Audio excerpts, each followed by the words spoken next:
Rahul Gandhi, while inaugurating the Congress headquarters, he said that the Congress and the opposition are fighting with BJP, RSS, and the Indian state. You can have differences with the Bharatiya Janata Party, but to say that you are wanting to take up cudgels against the Indian state, this shows that he has no understanding of even what's good for him. He has no understanding of Indian politics. He doesn't either have a mind of his own, or he is very much under the influence of people I call the Soros toolkit gang. The little I know about the RSS and the more I learn, my admiration for the RSS increases. He said in 2015, again in 2020, मैं जमुना जी को साफ कर दूंगा और नहीं साफ करने पाया तो मैं आपके पास वोट मांगने नहीं आऊंगा। बच्चों की कसम खाई, मैं राजनीति नहीं करूंगा, राजनीतिक दल नहीं बनाऊंगा। और फिर किसी ने आरटीआई एप्लीकेशन फाइल की, पता लगा तो सरकार, दिल्ली की सरकार ने इनकी गाड़ियों पे 1,45,00,000 रुपया खर्चा। तो this man has no credibility. बहुत जबरदस्त एंटी इनकम्बेंसी, और एंटी इनकम्बेंसी इसलिए है कि लोग दुखी हैं, सांस नहीं ले पा रहे। दुनिया भर में भी इनके रैंकिंग के लिए कम्पीट कर सकते हैं, बट इंडिया में तो सबसे करप्ट पॉलिटिकल आउटफिट है। पानी एक बहुत बड़ा मुद्दा है दिल्ली में। 3 क्लस्टर के बाद 1 नलका है, शौचालय नहीं बनाए इन्होंने। तो भारत जैसे देश के लिए ये एक अजीब सी बात नहीं है कि राजधानी का चुनाव जो है मूलभूत समस्याओं पे हो रही है। क्या करप्शन इतना बड़ा मुद्दा है कि corruption by itself is never a मुद्दा, पर लोकल मुद्दों पे इन्होंने एक बार तो बेवकूफ बनाने की कोशिश की, अब पकड़े गए।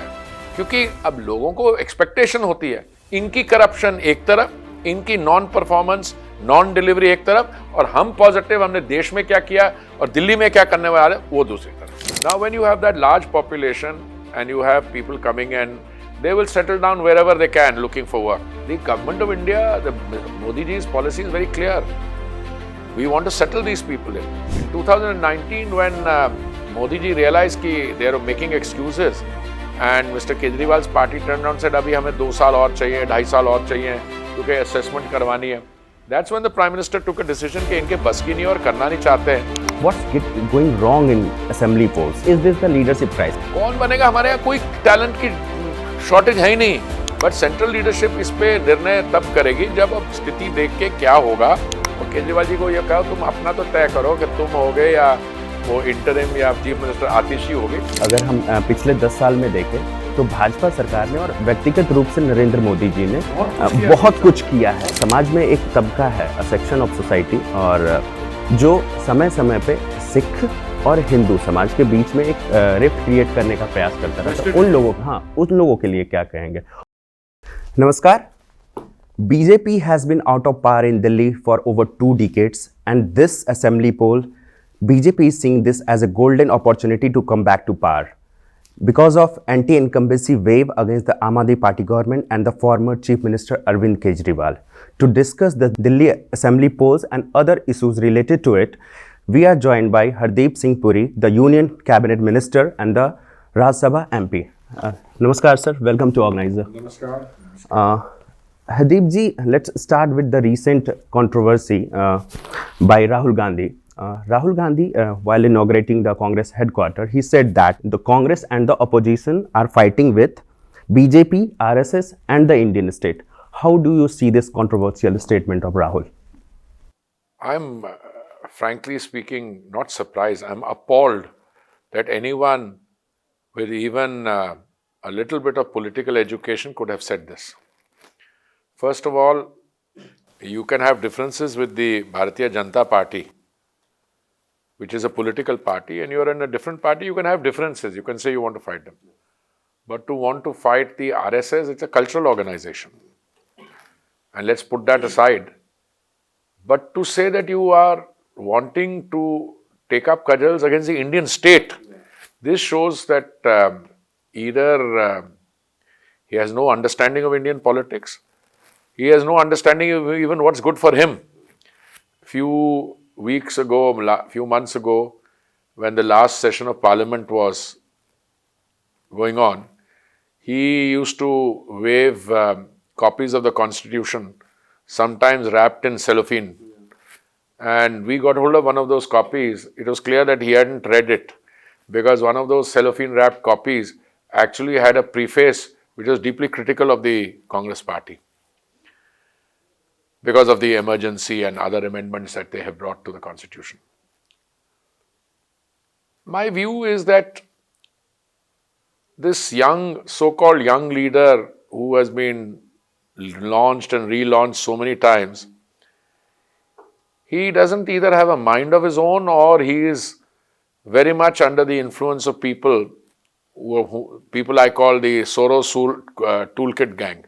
Now, I know, yes, George Soros toolkit gang. I'm not saying that they're all people aligned to George Soros, but people who have that stream of thinking.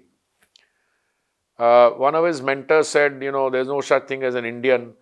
People in Northeast look like the Chinese. People in somewhere look like Afghans. I mean, these are crazy people. Now, Rahul Gandhi, if he were to say that he wants to take up a fight or he wants to fight the Indian state, then I'm sure that if you analyze the new laws, then he's almost at the level at which the Naxalites, the Communist Party of India, Marxist-Leninists wanted to take on the Indian state. And I think he could be tried for treason. If this is what he said and as if it's been reported and if this is what he means. But you know, you can't say, oh no, I didn't mean this. You want to have differences with the BJP by all means. I mean, BJP has a long history. It stands for a value system. And the BJP draws inspiration from the RSS, which is a cultural organization. And I've said on many occasions, the little I know about the RSS and the more I learn, my admiration for the RSS increases. Why? Because these are people who have given their life to prachar, to samaj seva.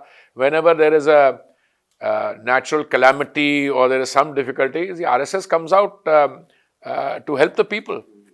Their only defining thing is it's country first, nation first.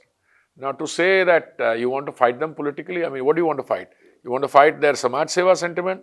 You want to fight the fact that, they put the country first? Clearly, you don't know what you're talking about. This is, I'm referring to Mr. Rahul Gandhi.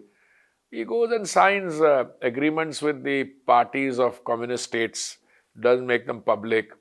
He goes outside India, uses the first opportunity he gets to criticize the country. I think maybe he is giving vent to his political frustration that in the three elections, 2014, 19, 24, three elections put together, the Congress party didn't get 200 seats. But whatever it is, I think it's highly regrettable that he makes a statement, and I condemn it in the strongest terms. Sir, we understand that he makes a statement against BJP because it's the opposition whom he's fighting with. But he has been continuously making a statement against RSS. We have seen this in the past also. He has no understanding of the RSS. He has no understanding of the RSS. By the way, he has no understanding of Indian history altogether. When he attacks somebody like he attacked Veer Savarkar, I mean, I'm sure he didn't know that his grandmother had actually written a letter in appreciation of what somebody had done. And he should just get the basic facts right. I mean, the British viewed that gentleman, that person, so negatively that they didn't award him one life sentence, but several life sentences to run concurrently. So Rahul Gandhi, I don't know how to describe him. But I think that in many ways, by making these asinine statements, I'm choosing my words carefully, asinine statement, he's also helping to focus attention on the malaise in the mind of the Congress party. And because all the other people who were around him when he made the statement, they would say, "Kya wah wah, kya kamal ki statement kar di." जब उनको समझ आनी शुरू हुई कि ये क्या, now they don't have a coherent explanation. अरे भाई, you can be against any political party, but the Indian state is your mother. I mean, it's your very existence. You can say that I want the Indian state to look like this. I want it to look differently. That's you can politically carry out a campaign. And some of the campaigns that they carried out, some of the constitutional amendments they brought, everybody may not agree, but we don't become against the state. For instance, the amendment used to insert the word secular, for instance. Whether you like it or not, that is the situation now. But you may or may not agree, but you don't go against the Indian state just because somebody has done something like that. Now, let's come to the Delhi election thing. Sir, there is a data by Delhi Urban Shelter Improvement Board that Delhi is home to over 700 slums, cluster, and jhuggi jhopri colonies, and around 30 lakh people lives there. And if we talk about in the population, 10 to 15% of the population lives there. And yeah, you also know that it combines a big vote share for any party. I just want to know from you that what are your way or the party way to reach out to these people, living in the slums and JJ Look, colonies. I've been Housing and Urban Affairs Minister for 7 years. So I know a little bit about the demography of Delhi. But what I'm going to tell you, I'll give you my personal appreciation, because I'm not the serving housing minister, or I'm not the party. That's why I asked I'm this a question. karyakarta. Yeah. You know, the population of Delhi in 1947 was about 8 lakhs. When the partition took place, we became an independent country. By 1952, when I was born, it had gone up from 8 lakhs to 22 lakhs. But because of the demographic shifts in population, people kept coming from rural areas to urban areas, from tier 2 and tier 3 towns to metropolitan towns. Whenever you take the next census of Delhi, the population of Delhi should be in the vicinity of 2 crores, or if not more. Now, when you have that large population and you have people coming in, they will settle down wherever they can looking for work. So all these informal settlements grew up. I don't call them slums because that's a pejorative term. But informal settlements, the government of India, the Modi ji's policy is very clear. We want to settle these people in.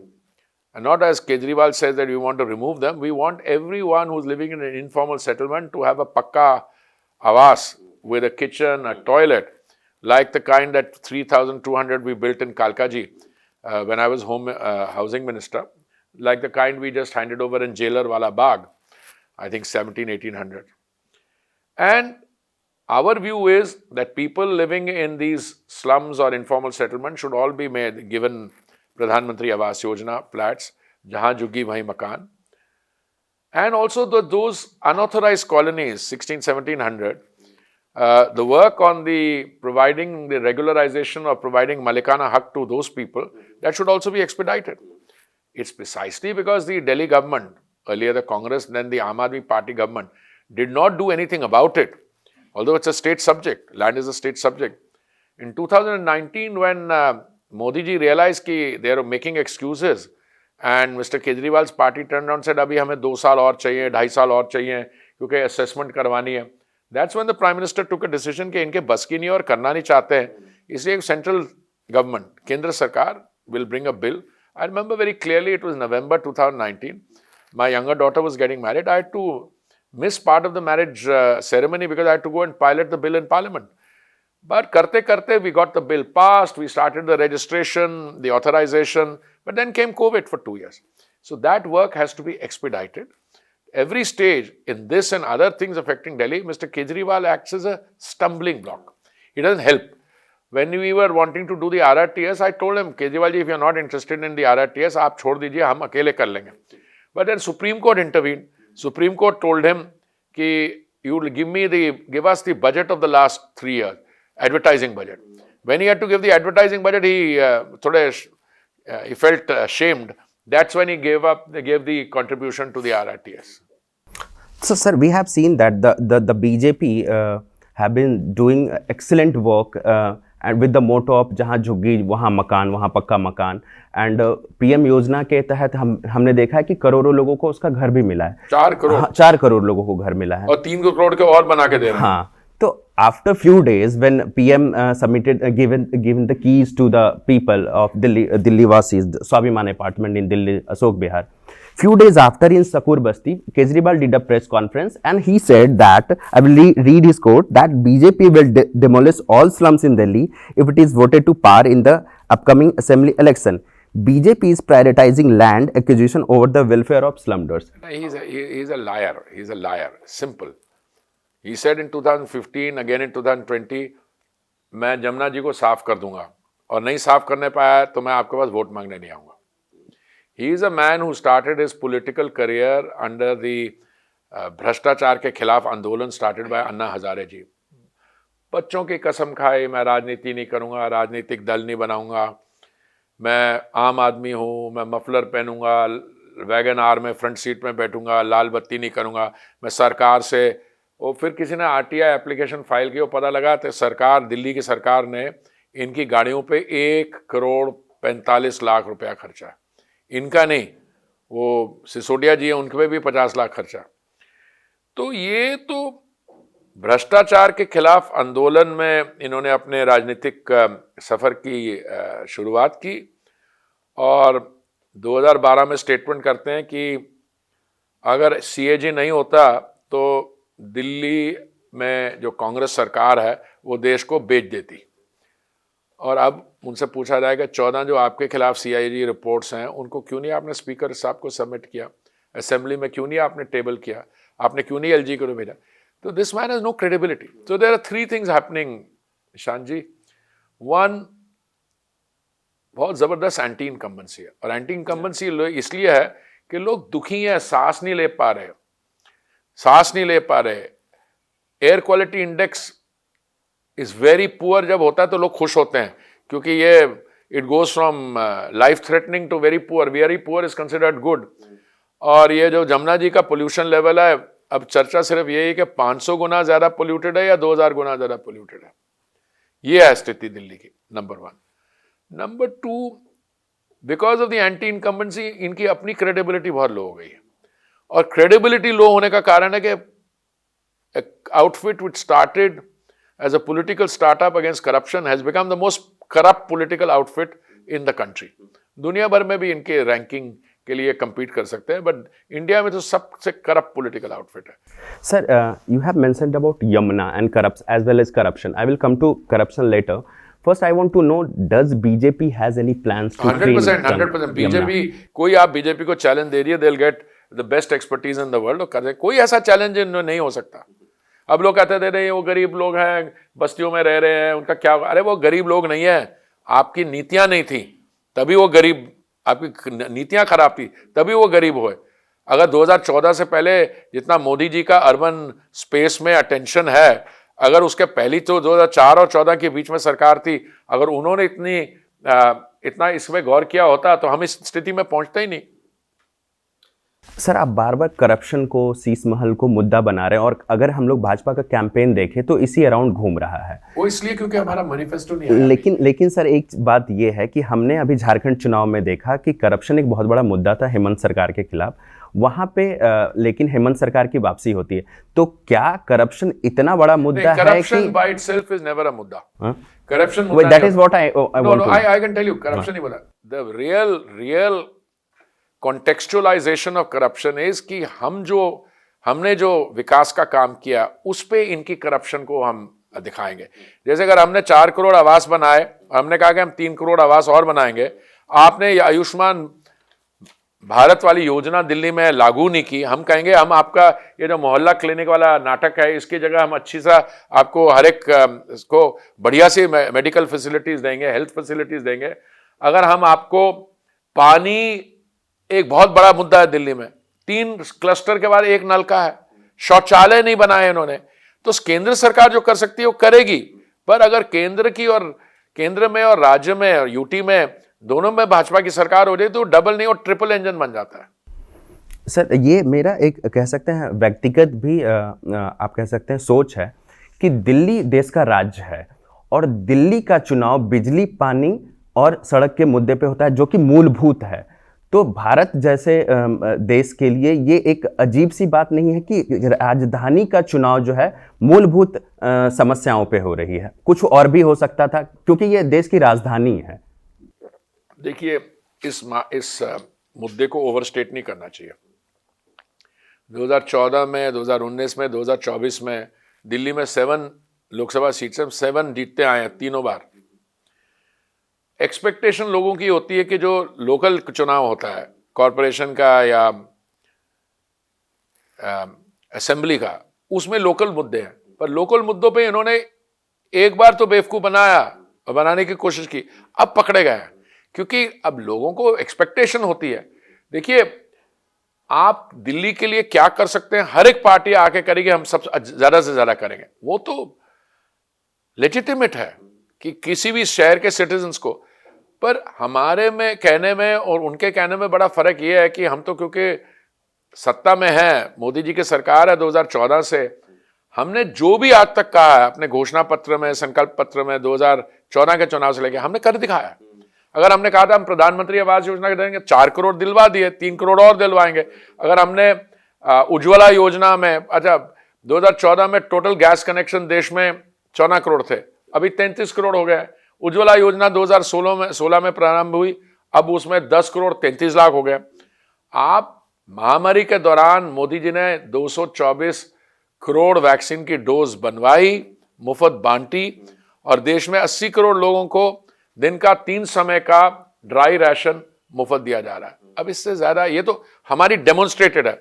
अब वो दिल्ली के लोगों को हम ये कहने वाले हैं, हमारा घोषणा पत्र, हमारा मैनिफेस्टो घोषणा पत्र आने दीजिए, ये सारे इश्यूज को हम क्लैरिफाई करेंगे, हम दिल्ली के लिए क्या करेंगे। और मान लीजिए उसके बाद इलेक्शन, इनकी करप्शन एक तरफ, इनकी नॉन परफॉर्मेंस, नॉन डिलीवरी एक तरफ, और हम पॉजिटिव, हमने देश में क्या किया और दिल्ली में क्या करने वाले वो दूसरी तरफ। Sir, you said that we won 7 seats, 7 Lok Sabha seats in Delhi. We have won, yes, thrice. What's going wrong in assembly polls? नहीं, वो डायनेमिक दूसरी होती है, वो डायनेमिक दूसरी होती है। वो Or is this the leadership crisis? नहीं, it's not a leadership crisis, not a leadership crisis. देखिए बात सुनिए, राजस्थान भी वन, मध्य प्रदेश भी वन। आपका लीडरशिप क्राइसिस का मतलब है कि हम एक चेहरा अनाउंस कर दें और उस चेहरे पे इलेक्शन लड़े ना। We are a party in power. It's Modi ji's development, that overall development narrative which is carrying. कौन बनेगा? हमारे यहाँ कोई टैलेंट की शॉर्टेज है ही नहीं। 2 तो पूर्व प्रदेश अध्यक्ष हैं यहाँ पे, कई बड़े पोटेंशियल वाले लीडर्स हैं, कई एमपीज हैं। ओके, हमें एक एमपी क्लियरली है, others are there, a lot of people who can contest। तो हमारे 70 में से मैं कहता हूं कई दावेदार बन सकते हैं, बट सेंट्रल लीडरशिप इस पे निर्णय तब करेगी जब अब स्थिति देख के क्या होगा। पर आप हमारे साथ चर्चा करिए ये आज से 1 हफ्ता बाद, और ये इश्यूज होंगे नहीं relevant. Sir, but the problem is कि opposition keeps on attacking you. आप फर्स्ट ऑफ ऑल, हमारे केजरीवाल ने कहा कि भाजपा का दुल्हा कौन है? नहीं, भाजपा वो तो बनाते, एक हमारे फॉर्मर एमपी हैं, एमपी फॉर्मर और भी है, पर वो कहते हैं वो ही बनेंगे। और केजरीवाल जी को ये कहो तुम अपना तो तय करो कि तुम हो गए या वो इंटरिम या वो क्या टेम्पररी प्राइम मिनिस्टर, क्या चीफ मिनिस्टर आतिशी हो गई, आप अपना तय करो। बीजेपी का आप क्यों ठेका ले रहे हो कि बीजेपी का सीएम फेस कौन होगा? Sir, another important issue, we have seen this during the Jharkhand election also, and again BJP is raising the issue of that Bangladeshis and Rohingyas and attacking Aam Aadmi Party government that they are providing voter ID card and Aadhaar card to them. We are not saying it. Their own MLA is on क्या नाम है उसका, Amanatullah, he is on video हम 10,000 रुपए लेके हम आपको infiltrator को सेटल करा देंगे, साथ में 5,000 रुपया लेके आधार बनवा देंगे, फिर आधार बनवाने के बाद आपको आवास भी दिलवा देंगे। ये तो खुद इनके लोग कह रहे हैं। एक और भी, 2 और भी इनके विधायक, एक महेंद्र गोयल है कोई, वो भी पकड़ा गया। तो ये तो ऐसे काम करते हैं और पकड़े जाते हैं। वो accept that there are proofs, but in retaliation he is saying that you and Amit Shah ji is... Amit Shah ji ने कुछ नहीं बोला, मैंने कुछ नहीं बोला। उसी दिन हमने क्लैरिफाई कर दिया, इनको माइग्रेंट और इलीगल इन्फिल्ट्रेटर में अंतर ही नहीं पता। किसी को घर नहीं दिया गया, उसी दिन कर दिया गया। हमारी ऑब्लिगेशन होगी जो लोग जो लेजिटिमेट हों, ये तो इलीगल इन्फिल्ट्रेटर्स है, there is no question of or giving anything to illegal infiltrators. हमारा तो ये चाहिए इनको आइडेंटिफाई करके वापस भेजना है, वो इसका काम था, इसने किया नहीं। 8-10 लोगों को पुलिस ने आइडेंटिफाई भी किया तो भेजेंगे। अभी तो लंबा प्रोसेस रहेगा, लंबा प्रोसेस रहेगा। ये जो सर कैग की रिपोर्ट जो आई है कि एक्सचेकर को जो 2000 करोड़ से ऊपर का नुकसान हुआ है, शराब घोटाले की बात कर रहे हैं, उसको 14 रिपोर्ट्स हैं भैया, उसको देख लो, पहले उस पर चर्चा होगी असेंबली में, वो एलजी साहब के बाद जाएगी, आप लोग वरिष्ठ पत्रकारों बंधुओं को मिलेगी, हम लोग पढ़ेंगे, उस समय तो बहुत कुछ निकलेगा। सर, आप सिख समुदाय से आते हैं, और अगर हम पिछले 10 साल में देखें तो भाजपा सरकार ने और व्यक्तिगत रूप से नरेंद्र मोदी जी ने बहुत कुछ किया है। लेकिन एक जो समस्या है, जो दिख रही है कह सकते हैं, या एक परसेप्शन भी है कि उसके बावजूद भी, अगर हम लोग ग्लोबली भी देखें, अफगानिस्तान से लोगों को लाना हो या करतारपुर कॉरिडोर हो, लेकिन उसके बावजूद भी अगर हम लोग देखें तो सिख समाज नाराजगी देखिए, उसमें नाराजगी के और दूसरी कारण तरफ हो सकते कांग्रेस ने हैं, इतना पर कुछ हमारे किया है, नहीं लेकिन हाँ, नहीं नहीं नाराजगी के कई कारण हो सकते हैं। अगर हमारे में कोई कमियां रही हैं तो माननीय प्रधानमंत्री जी सबसे पहले उठ के ये कहते हैं कि रही हमें बताइए क्या करना है। तो देखो, एक किसानों के मुद्दे हैं। हम हमेशा कहते हैं किसान जो है हमारे अन्नदाता हैं, उन्होंने देश के लिए बहुत उनका योगदान है। बट कुछ चीजें ऐसी हैं जो मैं समझता हूं कि वो दे डिफाई एक्सप्लेनेशन। कांग्रेस पार्टी वही है जिन्होंने दरबार साहब पे हमला ऑथराइज किया, जिन्होंने हमारी कम्युनिटी के खिलाफ जो अत्याचार हुआ, दिल्ली में कत्लेआम हुई, 3000 लोग मारे गए, ये कांग्रेस पार्टी है। अब उन्होंने माफी भी नहीं मांगी। मोदी जी ने तो हर एक स्टेज पे गुरुद्वारे में लंगर, ब्लैकलिस्ट ठीक की, करतारपुर लहंगा बनवाया, वो दरबार साहब में बढ़िया कॉरिडोर बनाया। जो सिख कम्युनिटी ने कहा वो करके दिखाया, उससे ज्यादा भी किया। बट इनका क्या है, तो ये पॉलिटिक्स में चलता है। हम अपनी पोजीशन से नहीं मूव करेंगे। देखिए, गुरु गोविंद सिंह जी हमारे जो 10वें गुरु हैं, उन्होंने अपनी फैमिली ने उन्होंने सैक्रिफाइस दिया, उन्होंने और किया। तो सिख कम्युनिटी और मेजॉरिटी कम्युनिटी में कोई फर्क नहीं है। ये जो एक्सटर्नल फिजिकल अपीयरेंस, ये तो 10वें गुरु के साथ आए। देश के इतिहास में कोई ऐसे पीरियड आते हैं जो नाराजगियां पता नहीं किस कारण हो, बट सिख समुदाय में बताता हूं, अब कुछ लोगों की जो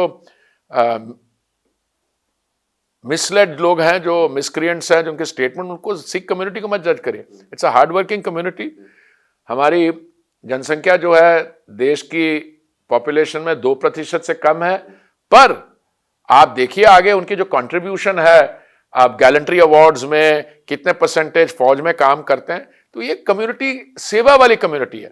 कोई भी किसी धर्म का भी व्यक्ति हो, जो हमारे गुरुद्वारा साहब में जाके उसको लंगर मिलेगा, कीर्तन सुन सकता है।